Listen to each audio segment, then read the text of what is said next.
বাজার থেকে অনেক শখ করে দুধ নিয়ে আসছিলাম। সেই দুধ দেখেন কতটা খারাপ। দুধে তারা কি করছে, কার্বোহাইড্রেট মিশিয়ে সেখানে এই যে আপনারা দেখেন দুধটা কিন্তু হলুদ হয়ে গেছে।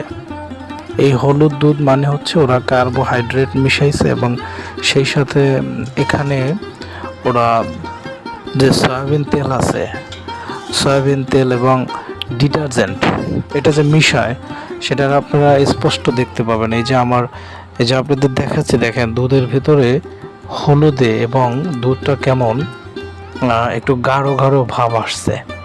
অর্থাৎ দুধটা মানে এমন একটা ফ্যাকাশে ভাব আসছে যে অরিজিনাল দুধ। আর এটা যে নিঃসন্দেহে এটা 2 নম্বর দুধ, কারণ আমি এর 2 লিটার দুধ আনলাম, খেয়ে দেখলাম। এই যে দেখেন এখন পানি মিশাচ্ছি, পানি মানে দুধটা আমি খাবো না, দুধটা ফেলে দিব, কারণ দুধটা দেখেন এই যে ফেনা হয়ে যাচ্ছে।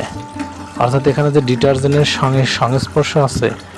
এবং সেই সাথে আপনাদের বলে রাখি, এর পূর্বে আমি এই দুধ সেম একদিন রেখে দিছিলাম জাল দেওয়ার পরের দিন এমনভাবে খান্ডা দিছে যে ময়দার মতো খান্ডা দিয়ে গেছে।